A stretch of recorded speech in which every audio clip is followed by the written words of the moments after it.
guys, my name is Nikki, aka the Dragon Queen, and today I'm in my new setup. I have this lovely background that you can't really tell, but it changes from green to purple, and I absolutely adore it. Let me see if I can get it to do what I want it to do.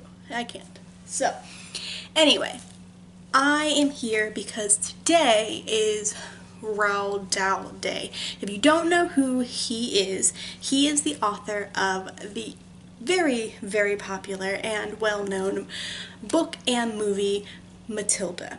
Matilda was written by him in 1988, and then I believe it was and then in 1999 it won a book award, and it did eventually become a movie. Now, my first introduction to Matilda was in the movie form, and I adored that movie. Matilda, basically, it felt like me. It felt like the first time somebody was a reader in a movie that I've seen. It felt like it was the first time a child was introduced into books and used them to escape, and that introduced me into a world of basically escapism into novels, and it was okay in that book. She adored it, and she was encouraged to do it by her teachers, and there's also problems with her parents. And while I didn't have the problems that she did, obviously, with my parents, I think every child, adult, everybody needs some form of escapism, and I use novels. So today I wanted to discuss what really got me into reading. Now, I don't remember when I was super young. I remember some books that I read. I know that in like 96 or 99 I got the books by Shel Silverstein, the poems, and I adored those. I remember I'll Love You Forever and Always. I remember Goodnight Moon, and I remember some books like that. I know that when I was younger I would absorb the Nancy Drew novels and the My Little Prairie novels, Goosebumps, etc. In middle school, I always liked to read from as far back as I remember. In middle school is the first time I remember actually going out of my way to read. I think that's about the time I started to get into trouble because of reading.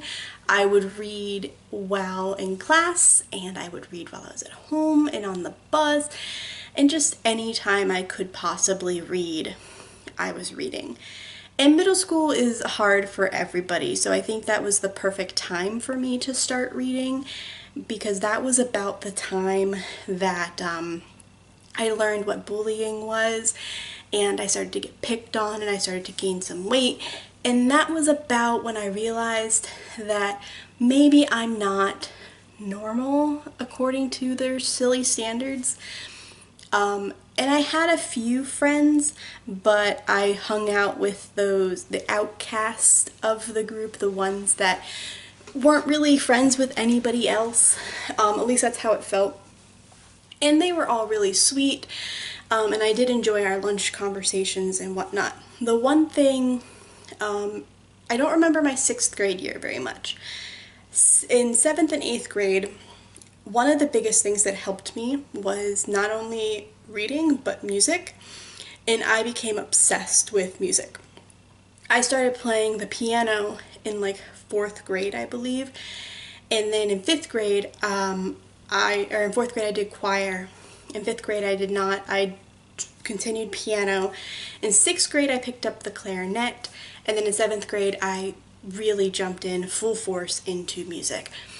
I kept to that until my freshman year of college, and while I still have my clarinets and I still have my keyboard from playing piano, I do not play as much anymore.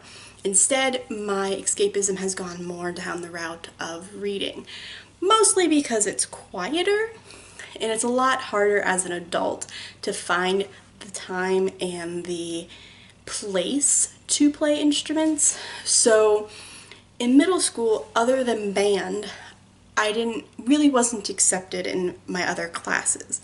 I had, like I said, one or two friends, but in all of our classes, we had the same exact students.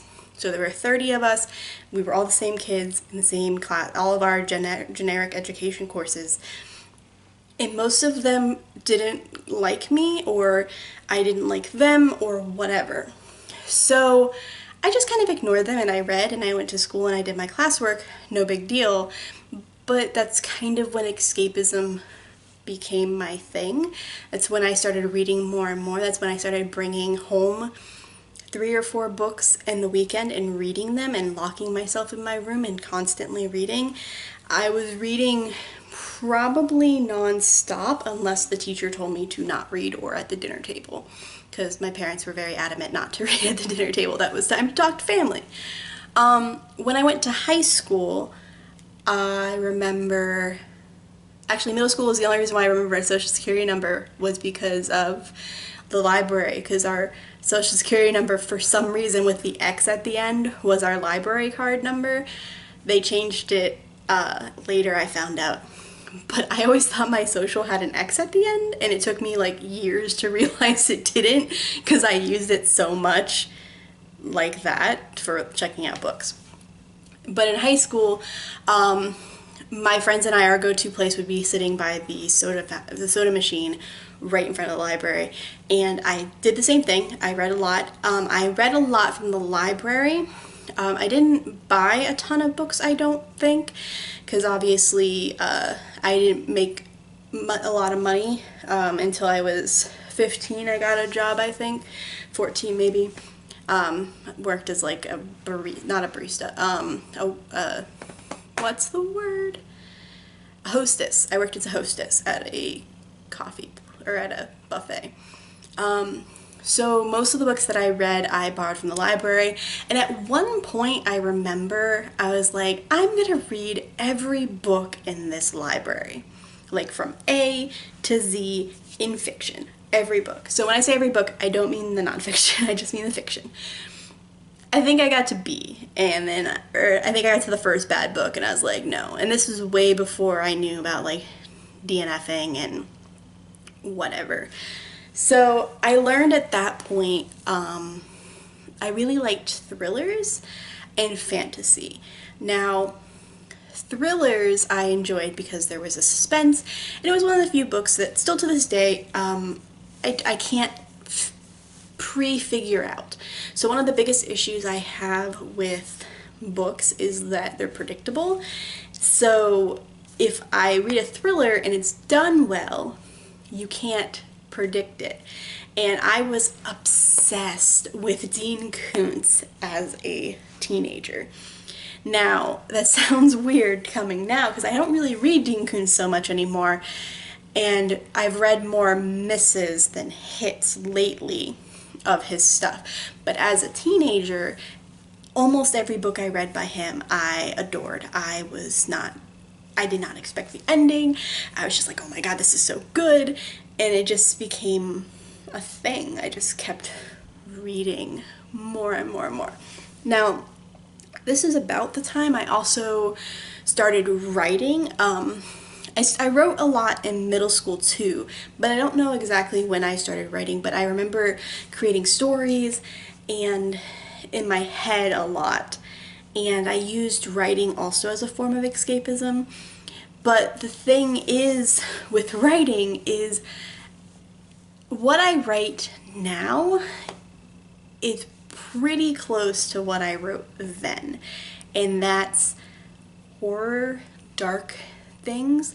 I have some humor, but a lot of my writing style and a lot of my imaginative style it goes to the darker side, the dark humor, the gore, the horror, the scary, the taboo type things. And I was kind of introducing myself into that world as a teenager, and I remember at one point I went through the stereotypical depression, I'm still suffering through depression, but the angst of a high schooler. And I went to see a psychiatrist or a psychologist at one point, and they're like, I want to read your stories. And I'm like, oh no, no, that's not going to work for me. That's not going to work. And they're like, well, you clearly don't want to get better. But the problem was the stuff I was writing was dark as shit. And I knew if they read it, they might think these things were real and not fiction. And just like Stephen King has said before, I don't know the exact quote, but something along the lines of, just because I write it doesn't mean I've done it. It's fiction for a reason.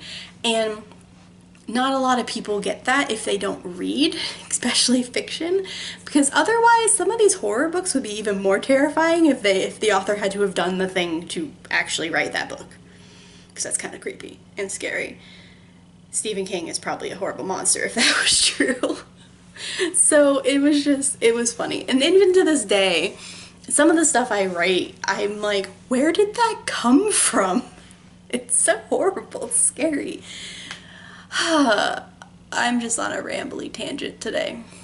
But I think that Matilda was one of the things that opened up the door for me for that. Like, honestly, I think thanks to Roald Dahl, I was able to realize that reading isn't as bad as people make it. And that's about the time, that was also like in the 90s, late 90s, early 2000s, when I was a teenager, and that was the time when you were a nerd, and it wasn't okay still. It wasn't until more recently that became cool again. And I mean, I've always been proud to be a nerd, but it was still around that time that it wasn't as okay to be a nerd. You were like a band nerd, which I was, or a reading nerd, or one of the art kids, and I would never fit into the art crowd, but I loved art, so whatever. Anyway, this has been a long tangent. What got you into reading?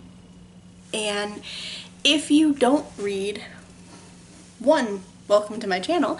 I have lots of suggestions for you to read. That will be another video. But two, why don't you read? What has happened to cause you not to read?